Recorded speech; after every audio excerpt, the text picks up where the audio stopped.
E aí, minha gente, boa noite, né? Graça e paz a todos vocês que estão aí, né?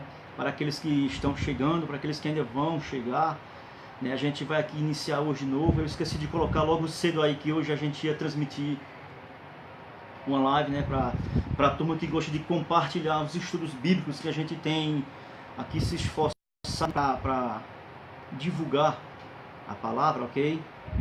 Então a gente vai hoje continuar dando agora início à segunda parte do nosso estudo que a gente vem aqui tentando, né, colocar aqui em prática sobre os métodos de interpretação, ok?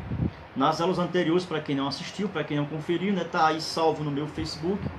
Você vai voltar lá onde nós debatemos um pouco sobre o uso do método alegórico, né? A gente viu lá a sua aplicação, né?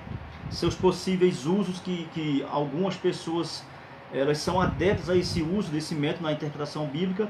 Nós vimos lá as suas colocações, vimos as suas falhas, né? Vimos as dificuldades que esse método ele pode apresentar, ok? E tá tudo lá. Só você voltar lá, entendeu? E pesquisar lá que você vai encontrar no meu Face, ou então recomendo que você entre lá no meu canal do YouTube, que lá provavelmente vai ser mais fácil de você encontrar lá quando você digitar o nome. Quero mandar aqui também logo de início agora um abraço aí para o reverendo Janduí Herculano, né? Deus te abençoe, abençoado. Um abraço aí para vocês, valeu. Sim, também esqueci de explicar, como sempre eu estou fazendo aqui, gravando em duas, ok? Essa que eu estou aqui olhando aqui agora é a câmera do celular. Não é nem mais uma questão de teste, ok? Porque na última gravação eu vi aqui que a imagem da câmera do notebook, a imagem fica muito ruim, a câmera não é legal. Apesar dele ter a vantagem de quando a gente mostra, por exemplo, a gente mostra um livro, certo? Ele aparece, ó, aí a escrita corretamente, mas quando eu mostro aqui para a câmera do celular, aí quem já vem assistindo, quem me acompanha sabe que a imagem fica invertida, ok? Então essa câmera aqui é a do notebook, então ela está gravando aqui apenas, depois eu vou excluir esse vídeo dessa câmera, mas é apenas para aproveitar porque aqui, pelo menos ele fica ali marcando o tempo da mensagem, ok? E aqui no celular não fica marcando, então às vezes eu não sei quanto tempo já vai. E eu não tenho o objetivo de deixar um vídeo muito grande, ok? Então por isso que eu vou também agora usar esse método, esse artifício que eu tenho aqui da câmera do notebook, e aqui eu posso controlar o tempo a qual essa nossa exposição ela vai aqui durar, ok? Joãozinho, grande mestre baixista.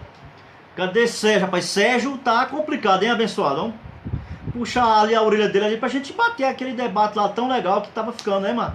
A gente vai esperar, né?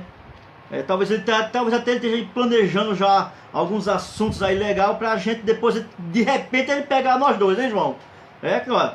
Ele é batera, né? Nós é baixo, ele tem 2 contra 1, eu vou pegar os dois. Mas a gente se afia e a gente bota o negócio pra frente, né? Um abraço, meu irmão, tranquilo. Então, voltando pra cá, como eu tava falando, hoje a gente vai entrar aqui na questão do método literal. A gente vai ver aqui, o livro aqui ele apresenta várias questões, ele tem aqui vários parâmetros aqui, mas eu não vou me ater tintim por tintim, porque aí vai ficar muito grande, vai ficar exaustivo. Talvez eu crie mais dificuldades do que propriamente trazer algumas questões práticas, que é para a gente poder entender melhor, ok?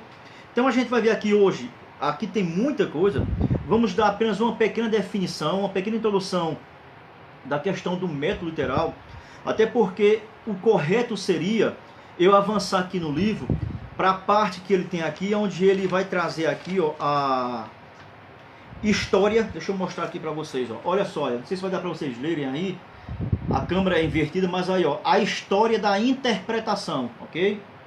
Aqui a câmera é ruim demais, né? Mas tem aí, ó, história da interpretação. O ideal, o correto seria logo se eu tivesse começado pela história, mostrando o surgimento desses métodos, as suas quem foram os primeiros pais, a igreja apostólica, a era primitiva da igreja, quais os métodos que eles se identificavam, que eles utilizavam de forma mais centrada assim no requisito Bíblia, ok? Mas aí eu não pensei nisso, né?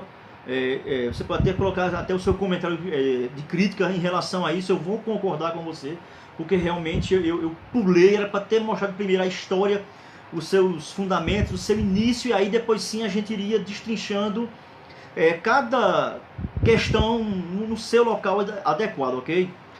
Então esse método aqui literal, ele também tem um início, ele tem uma história, ele tem a sua fundação, quem foi que usou, como ele foi que foi moldado até chegar nesse formato que a gente encontra ele aqui hoje. Então isso aí seria mais na questão de história. Então eu pulei isso aí, eu vi que realmente foi um vacilo meio que feioso, aí, mas a gente no decorrer aí, a gente vai consertando, a gente vai chegando.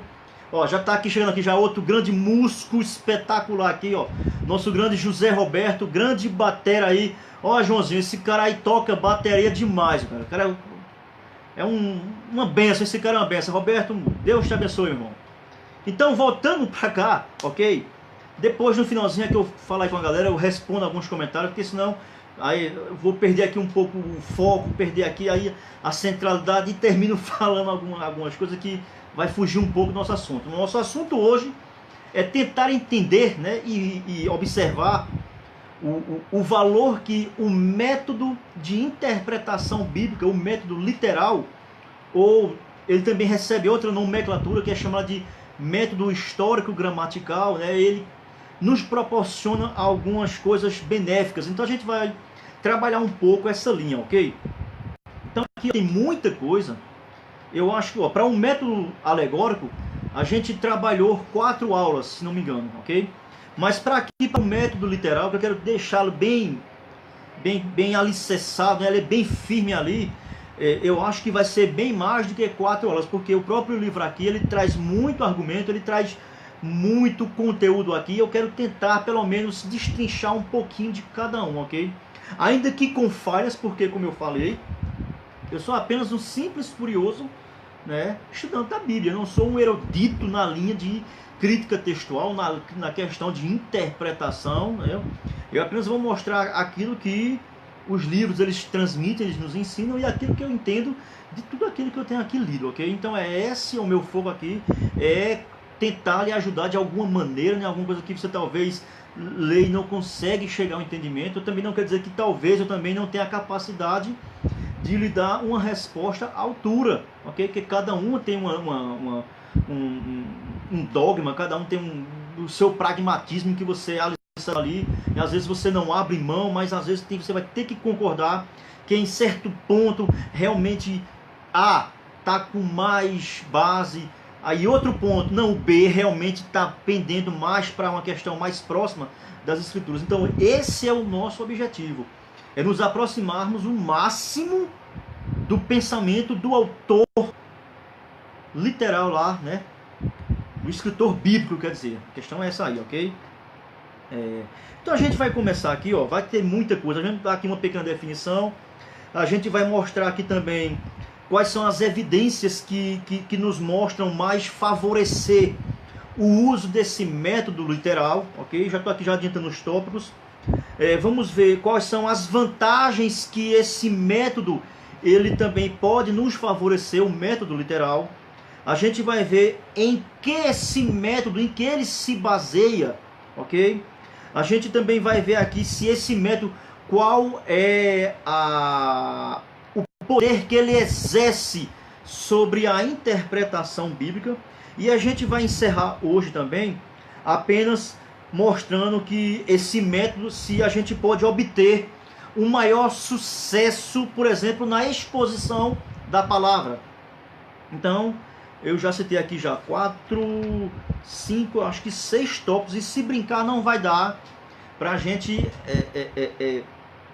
fazer uma abordagem bem assim específica desses tópicos que eu acabei de mencionar. Mas ele não para por aqui, ele tem aqui bastante coisa, entendeu?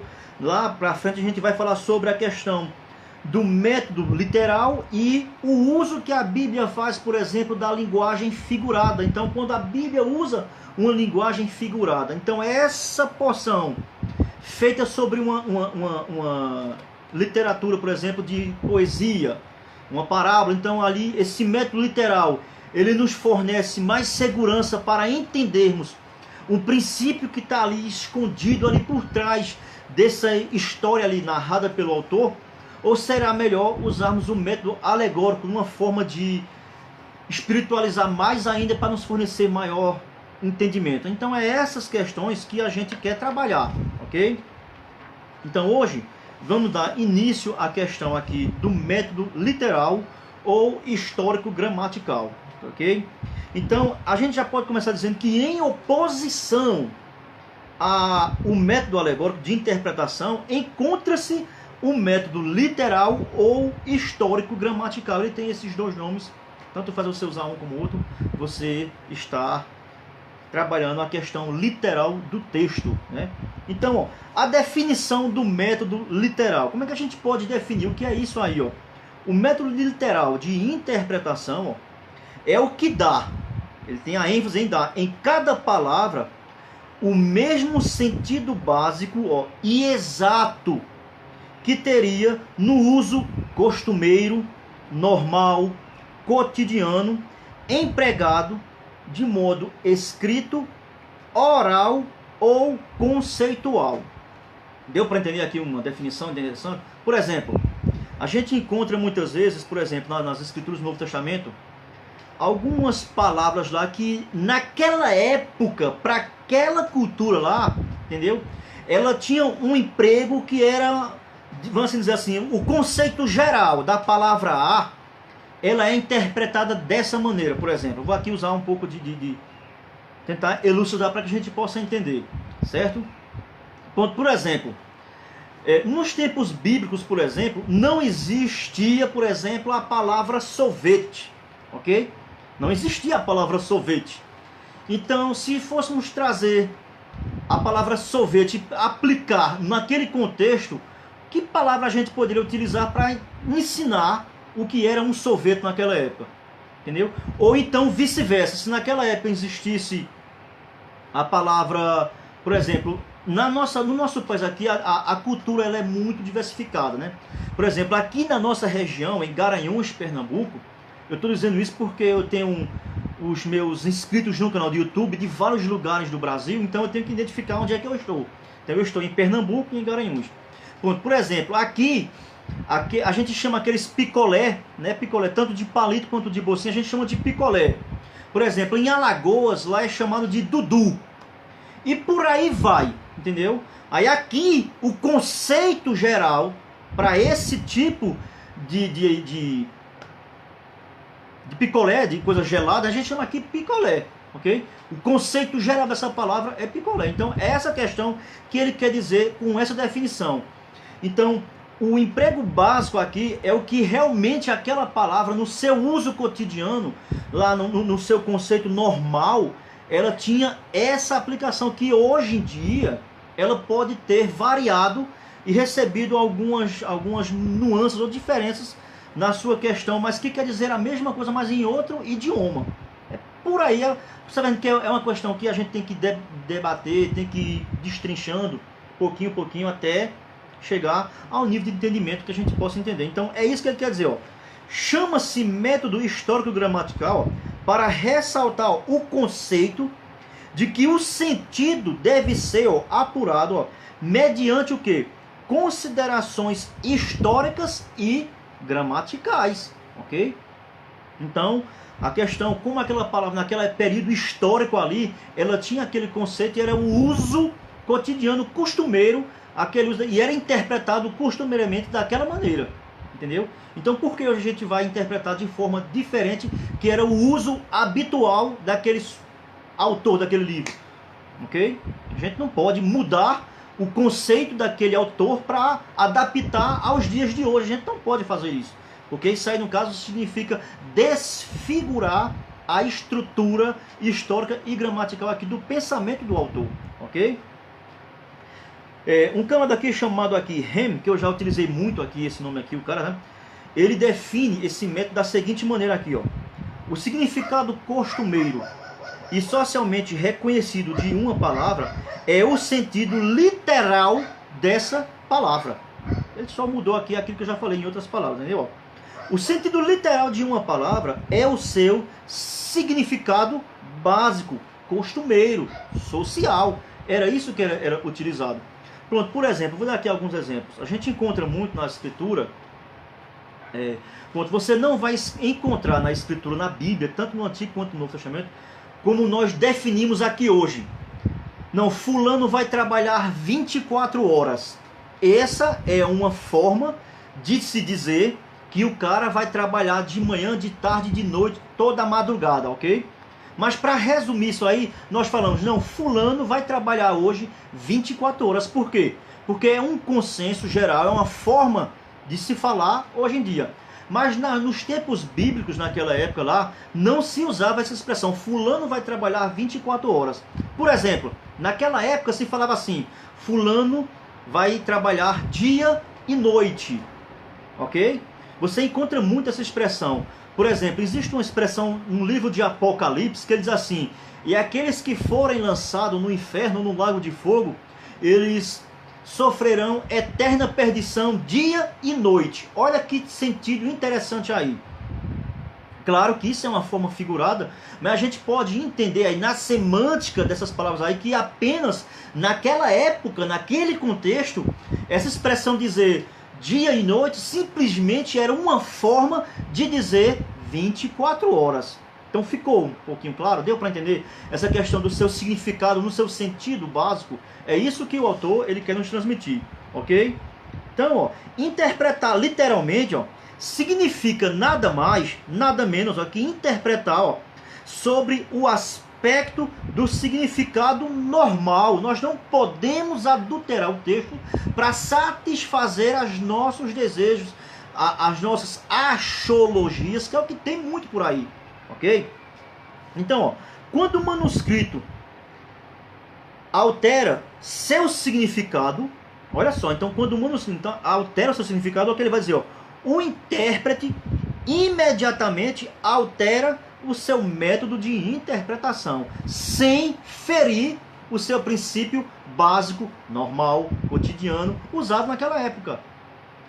Então eu espero que esse pequeno aqui início, essa pequena introdução, como uma pequena, e tem muita coisa aqui, meu irmão, ok? Essa pequena definição aí, eu acho que ela pode te ajudar já, da maneira como você agora vai tentar olhar com outras lentes a sua leitura diária, mensal, semanal, seja lá como for, da palavra de Deus, ok? Por exemplo, vamos aqui ver o tópico B. Essa foi apenas uma pequena definição, ela poderia ser maior, mais ampla, mas aqui já é um pequeno resumo, mesmo que você vá buscar outras definições, né, bem exaustiva, querendo ou não, quem for fazer, ele vai ter que passar aqui por esse pequeno abertura aqui que eu fiz. Ele vai dizer ele vai dizer muitas coisas muito mais profundas do que eu falei, mas ele vai entrar nesse pequeno caminhozinho que eu peguei aqui, apenas como uma síntese, um pequeno exemplozinho para você apenas entender uma definição do que significa uma interpretação literal do texto, ok?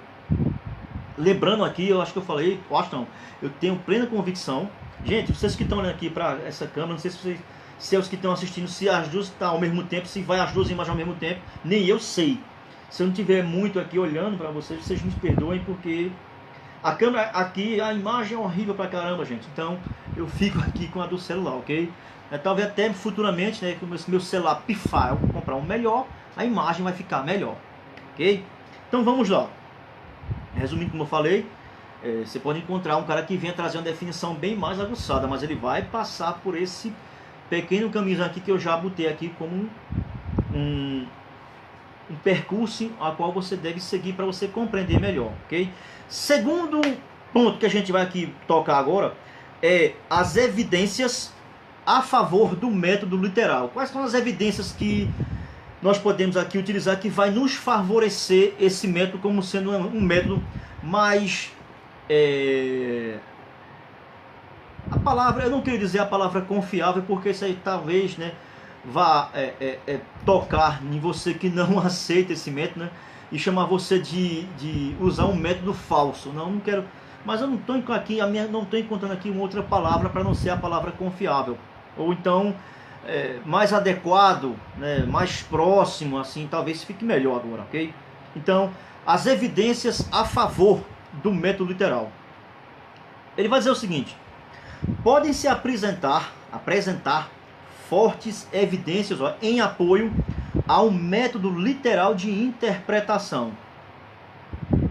Esse cara daqui, que ele chama aqui, apresenta como apenas, o nome dele é apenas Ham, é R-A-M-M, eu acho que é Ham, sei lá. Ele vai aqui fazer um pequeno resumo abrangendo, e ele vai dizer aqui o seguinte. Antes de eu ler aqui o resumo desse câmera daqui, eu esqueci de mostrar aqui a vocês. Eu vou mostrar aqui um livro, é uma coleção que tem. Meu desejo é completar essa coleção. Ela é grande demais, ela é um pouco salgada, né? Mas é uma questão que vale a pena. Eu tenho aqui apenas um. São 32 volumes, eu tenho aqui apenas um. E eu fui apenas começar a ler um pouquinho, já faz tempão que eu tenho aqui, mas não parei para ler ele ainda, né? E a princípio ele é história, eu sou gamado na questão história. E eu, ao ler, olha que coisa maravilhosa, a patrística, certo? Olha aqui, ó, aqui a câmera é horrível, né? Ó. São João Crisóstomo, certo? João Crisóstomo. Esse cara aqui, onde eu estava aqui lendo, olha que coisa aqui interessante, olha o depoimento que esse cara aqui fala, a qual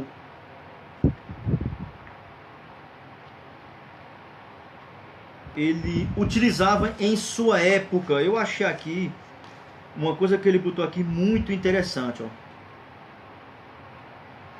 Sobre o início aqui, vai falar sobre sua vida, sobre sua obra, os métodos que ele utilizava, ok?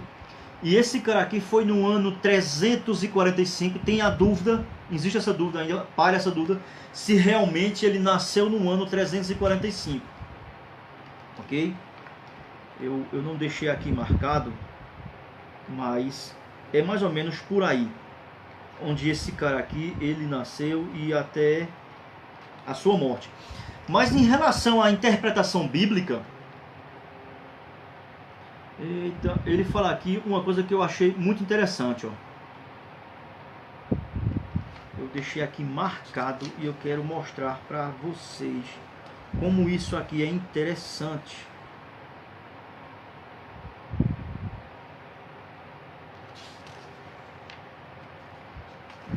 Cara, eu espero que eu tinha certeza que eu tinha marcado aqui, cara. Mas parece que eu não marquei e vou ficar devendo a vocês, para mim não perder aqui muito tempo, para falar sobre essa questão que eu quero aqui falar com vocês, ok? Achei, marquei sim. Olha que coisa interessante, eu estou aqui. E aí, Natanael, um abraço, meu irmão. Olha que livro maravilhoso, eu recomendo, compra esse livro aí, essa série é maravilhosa, ok? Ó, patrística. Olha qual era o método que esse camarada aqui, século II, século III, um método que esse cara aqui usava nos seus sermões e nos seus estudos. Olha o que eu marquei aqui, eu sabia que eu tinha marcado. Olha só. Palavras de João Crisóstomo. Diz assim, ó. De fato, a melhor parte da herança literária do Boca de Ouro era o nome que esse cara deram a ele. A sua retórica, as suas exposições eram coisas maravilhosas a ponto dele ser chamado Boca de Ouro. Ele diz o seguinte, ó. Versa sobre as escrituras, ó, na tentativa de elucidar o sentido espiritual, precedendo de atenta análise formal. Aí ele vai dizer o seguinte aqui agora, ó, João Crisóstomo utilizava um método da escola antioquiana, de Antioquia, ok? De investigação exegética, que prioriza o sentido material ou literal do texto, ó, a fim, ó, de não iludir o ouvinte com interpretações alegóricas, ó, sem vínculo com a divina revelação. Ou seja, João Crisóstomo, considerado um dos pais da igreja, essa série aqui, cara, é tremenda, cara. Eu só tenho esse aqui, olha o volume 23, ó. São 32 livrinhos desse aqui, da editora Paulus. Cara, esse editor aqui Esse livro aqui, eu sou gamado em história, porque, cara, é espetacular. Então aqui, olha, uma prova, já uma evidência já. Olha aqui, ó. Não precisava nem eu mostrar aqui no livro que eu estou lendo, ok? E vários pais da igreja, eles se utilizavam. Eu já mostrei isso, se eu não me engano, nas aulas anteriores, né? A gente falou um pouco aqui da questão da história, sobre os métodos que os pais da igreja utilizavam nas suas exposições das Sagradas Escrituras nas suas épocas. Então, era um método literal. Aqui já está uma evidência bem clara aqui, né? E como eu falei, eu pretendo adquirir toda essa coleção. Ela é um pouquinho cara, mas, cara, é espetacular. É da editora Paulus, né? Aí até talvez a galera que me conhece assim, oxe, mas irmão, você cristão e tá usando uma literatura católica, e daí, meu irmão? Quem disse a você que não tem coisa boa lá? Quem foi que disse a você? Você está equivocado. Enquanto questão de história, quanto mais recursos você puder adquirir para entender a história, meu irmão, isso conta como uma coisa boa. Você devia fazer como Paulo. O apóstolo Paulo, ao escrever para os Tessalonicenses, lá no capítulo 5 dessa carta, e no verso 23, ele diz o seguinte, capítulo 5, verso 21, ele diz o seguinte, ó: examinai tudo e retendes o que for bom. Então, irmão, tem coisa boa sim, tem coisa boa. E principalmente aqui, ó, da editora Paulus, a editora Paulus aqui, os caras são gente de primeira linha, cara, você deve adquirir, entendeu? Aí, ó, se você tiver aí na sua casa e você não gosta, me diga que eu vou lá e vou pegar pra mim, entendeu? Ou então aí alguém quiser me presentear com mais um livro, ó, são 32 volumes essa coleção tem, são 32 livros essa coleção. Eu tenho apenas esse, eu tenho o número 23, ok? Quem quiser aí me presentear com outro número aí, cara, eu vou ficar muito grato se você me presentear, ok? É Patrística, você vai conhecer logo, se você for na livraria, eles têm, ó, essa capinha verde aqui, ó, ela é topada, mas é muito bom. Então você tá vendo aqui uma própria evidência. Como a gente estava aqui falando, vamos aqui resumir algumas evidências que vão comprovar que o método literal ou histórico-gramatical, ele é um método que se aproxima com bastante cuidado do texto sagrado. A primeira evidência, ele vai aqui, ó, tem aqui, ele colocou, cara, tem muitas aqui, eu não vou dizer todas porque já vai, ó, em 27 minutos aqui a gravação e eu ainda não falei nem tanta coisa aqui do que eu me propus a falar com vocês, ok? Então, mas, ó, primeiro, vamos lá. A primeira já foi a do livro ali, já ficou bem clara. Ele não usava, João Crisóstomo não usava. O primeiro a vir usar essa questão aí, eu falei na introdução, lá atrás, lá, sobre o método alegórico, ó, que começou com Filo, um historiador judeu, lá da escola de Alexandria. João Crisóstomo era da escola de Antioquia, é diferente, Alexandria e Antioquia, ok? Então vamos lá, depois você vê a história você vai entender o que eu estou falando. Primeira evidência, ó, o sentido literal das frases, ó, é a abordagem normal em todas as línguas. Ainda que você use um outro idioma lá, aquele idioma lá, na sua interpretação, ele vai ter que dar um sentido literal. Então essa já é uma outra evidência que era o que os autores queriam dizer ao escrever, entendeu? Se a gente não for levar isso dessa maneira, então a gente não vai poder ter a Bíblia, por exemplo, a gente vai ter que ter ela como um livro de ficção. Se a gente for ter que desconsiderar todo o seu contexto histórico, toda a sua questão da sua época, do que os autores viam, porque cada autor bíblico ali, ao escrever aqueles livros, ou Paulo, ao escrever aquelas cartas, ele escrevia sobre a perspectiva a qual ele se encontrava. Olha como é que coisa interessante. Tem muita gente que quer usar a Bíblia, por exemplo, como um livro de ciência, apesar dela falar da importância da ciência, como um livro de astrologia, ou seja lá como você queira utilizar. Vou dar aqui um exemplo interessante. Por exemplo, ver que coisa interessante, como a gente tem que ter, se ater a perspectiva do autor, o original, o autógrafo, né? Chamado de autógrafos, os originais, quando eles escreviam, chamado de autógrafo. Por exemplo, lá no livro de Josué, caramba, não lembro agora o capítulo, mas lá tem aquela batalha que Josué enfrentou lá os seus inimigos, e que foi necessário ele orar para que o sol parasse. Então a Bíblia, ela usa essa figura, a Bíblia diz que o sol parou. E agora, como é que fica essa situação com a descoberta que nós temos hoje, com o avanço da ciência, que na verdade o Sol não para. O Sol, quer dizer, o Sol é parado, né? E são os astros que giram em torno do Sol, ok? Tem aquele movimento de rotação, movimento de translação. Cara, isso aí faz tanto tempo que eu estudei isso, eu nem lembro mais como essas coisas aí. Tia Laura, a senhora tá aí assistindo aí, ajuda aí, que eu não lembro não desse negócio mais não. Ela faz muito tempo, eu sei que tem, eu lembro dos nomes, é movimento de rotação, movimento de translação. O rotação, não sei se é o Sol girando em torno de si próprio, e translação os planetas girando em torno de si, girando em torno do Sol. Cara, eu não lembro disso aí mais não, ok? Mas diz lá, né, esse texto aí. Então, por que foi que Josué escreveu isso aí? E hoje a gente sabe que realmente não é dessa maneira. Por quê? Tem uma explicação para isso? Tem. A explicação é o seguinte, meus amados, é que naquela época, Josué, a escrever isso aí, ele escreveu sobre a perspectiva que ele estava vendo. Então, na sua visão, ele estava vendo que o Sol lá se ateu lá, ficou ali parado, e foi considerado o dia mais prolongado que já houve na Terra até hoje. Até mesmo a própria ciência, fazendo um retrocesso na história, pesquisando através dos seus métodos lá, que eu não sei falar a linguagem deles lá, eles chegaram que em uma época da história realmente houve esse dia mais longo. Eles não sabem qual foi, mas nós que cremos na palavra de Deus, nós sabemos que esse dia foi esse dia lá da briga do pau de Josué lá com os inimigos. Mas entendeu agora? Na perspectiva de Josué, o Sol ficou lá parado. A gente sabe que não, a gente sabe que foi a Terra que parou, devido à ciência, né? Eu não sei se é a astrologia que ensina essa matéria, sobre essas questões aí de falar dos astros.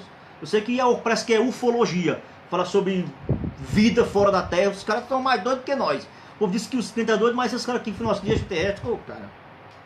Então entendeu essa questão aí? Vamos voltar. O segundo, já vai meia hora, cara. A segunda evidência, ele vai dizer o seguinte, olha. Todos os sentidos secundários de documentos, parábolas. Aqui ele vai falar aqui sobre vários tipos literários que a Bíblia utiliza, como parábolas, tipos, alegorias e símbolos. Até eles dependem para a sua própria existência do sentido literal prévio. Se você for ler, por exemplo, uma parábola e você não aplicar na palavra ali, é claro que não nos objetos ali, mas aqueles objetos que é utilizado em uma parábola, eles apontam para uma verdade. Só foi ali trocado só apenas talvez o sujeito a qual ele queria se referir por um objeto, ok? E isso era um estilo que Jesus utilizava bastante nos seus ensinos, ok? Isso aqui é uma outra evidência. Até para que ela faça um sentido mais claro, se for necessário você buscar literalidade, não no 100% do contexto da parábola, né? Mas no ensino central que essa parábola ela quer transmitir. É isso que ele diz. Terceira evidência. Parece que hoje a gente vai ficar só nas evidências, ok?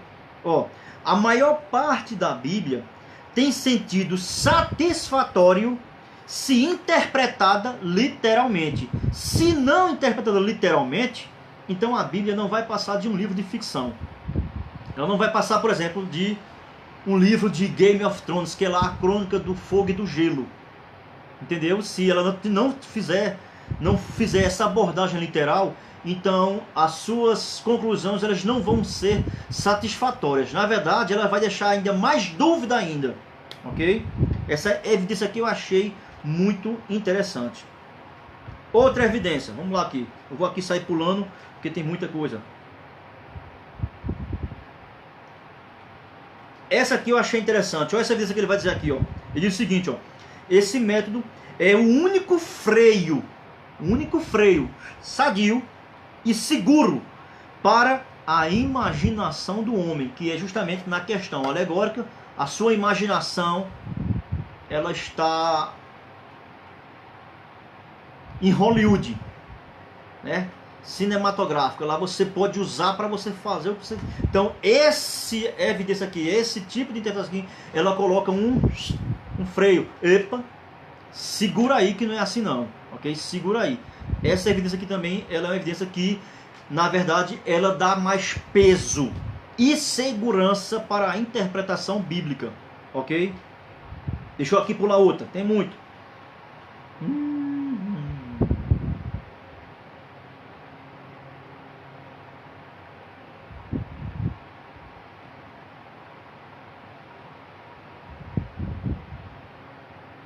Pronto, essa aqui é boa. Falei que tem muito aqui para correr, certo? Olha só.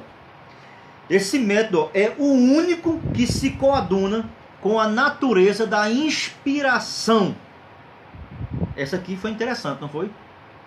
Porque nós que cremos que a palavra de Deus ela é infalível, ela é inerrante, ela é inspirada verbal e plenária, né, nos escritores. Então, se a gente desconsiderar esse método literal, é aquilo que eu já expliquei na questão passada. Então, você vai estar desprezando toda a inspiração canônica pertencente ao Espírito Santo.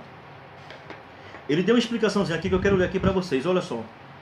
A inspiração completa das Escrituras ensina que o Espírito Santo guiou homens à verdade e os afastou do erro.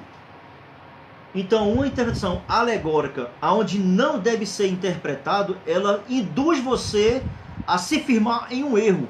É aquilo que eu usei, aquela linguagem de você andar em um terreno meio ali, areia movediça, escorregadio. Você pode tombar. Ele vai dizer o seguinte, ó. Nesse processo, o Espírito de Deus usou a linguagem e as unidades de linguagem, né? Que são palavras e pensamentos, né? As palavras elas são formadas através dos pensamentos. Ó. O pensamento é o fio que une as palavras. Ó.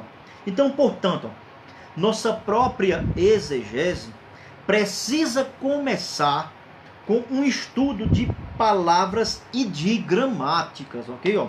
E os dois elementos fundamentais de toda a linguagem significativa. Então, seria bom você... ponto, uma coisa interessante. Compre dicionário bíblico, não é um dicionário normal, secular, porque a Bíblia, ela, como ela utiliza uma linguagem um pouco arcaica, um português bem, vamos assim dizer, ultrapassado, né? Vai ter palavras que você vai ter na Bíblia que você não vai encontrar no dicionário. Eu tenho aqui... tá muito apertado. Não, eu tenho um dicionário aqui que é grossão assim, ó. E não é o dicionário Aurélio, não. É um bem antigo que... Eu até achei esse dicionário no lixo. O cara jogou no lixo, eu fui lá. Quando eu vi, eu digo, não posso deixar essa maravilha aqui. Eu fui lá, peguei.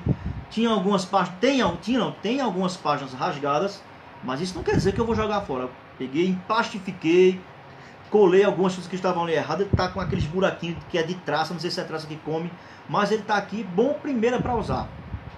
E ele é antigo, ele é grossão, cara, assim, ó, pesado.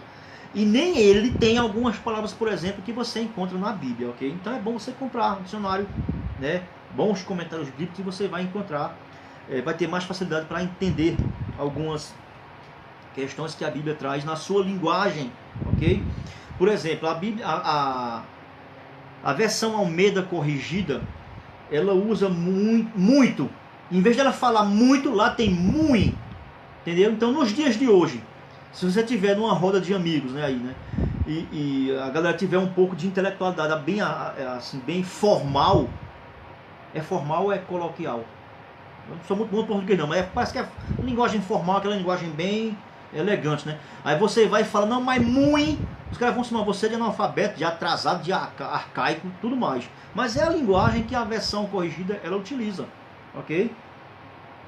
Então a gente viu aqui, ó, algumas das evidências que vão nos fornecer um alicerce mais firme para que você possa ter uma compreensão mais clara daquilo que você está lendo. E eu quero dizer que eu vou parar por aqui porque, como eu estou olhando aqui, ó, já vai em 40 minutos. Então hoje a gente ficou com essa pequena definição, ok? E ficamos no ponto B, que o ponto B falou sobre as evidências que são a favor do método literal, ok? Então eu espero que esse pequeno panorama, eu acho que pode ser chamado de pequeno panorama isso que nós falamos aqui hoje, ok? Então na semana que vem a gente vai continuar mostrando mais questões que são favoráveis ao uso do método de interpretação literal ou histórico-gramatical, ok? Então eu quero encerrar por aqui, quero agradecer a todos vocês que estiveram presentes até agora, quero também agradecer a você que é inscrito no meu canal e que tem se identificado com esse meu método, com a maneira como eu trabalho aqui a dinâmica, essa metodologia aqui que eu passo para vocês. Eu sei que tem muitas frases aqui, eu não sou formado, né, principalmente em português. Você tem que ter uma linguagem bem expressiva, bem clara, né, até para que o ouvinte aí possa entender o que você quer transmitir, né? Até mesmo as ideias, os pensamentos, eles têm que estar bem ali entrelaçados. O meu objetivo é ter esse objetivo aí, é meu, de entrelaçar o entendimento, ficar tudo claro, bem firme, para que você possa entender aquilo que eu quero passar para vocês, ok? Então, que você que está aí, né, que você que curte o canal, né, se você puder compartilhar no seu, você vai no YouTube aí, você bota lá, compartilhar no seu Face, no seu, eu tô falando no seu Face, você compartilha no seu Face, entendeu? E assim você está contribuindo e ajudando para a gente poder alcançar mais pessoas, levar pessoas a terem mais conhecimento sobre as Sagradas Escrituras, ok? Quero agradecer a você, um abraço aí para todos os amigos meus que estavam aí online, que assistiram, que compartilharam, né? Natanael, você terminar aí, ó, você, ok? Talvez alguém aí do seu Face, né, seus amigos aí, possa querer tirar alguma dúvida, certo? Então, compartilha aí, meu irmão, coloca aí, ajuda a gente a levar a palavra de Deus a um campo bem maior que a gente possa alcançar, ok? Então, a minha oração é que Deus abençoe a sua vida, abençoe toda a sua família. Você tem aí um ótimo, a gente já chegando aqui já próximo do final de semana. E a semana que vem, nessa mesma hora, nesse mesmo canal, estamos aqui com vocês para darmos continuidade, né, à segunda aula, que vai continuar com o que é o método de interpretação literal e as suas vantagens que ele nos favorecem, ok? Que Deus abençoe a sua vida em nome de Jesus.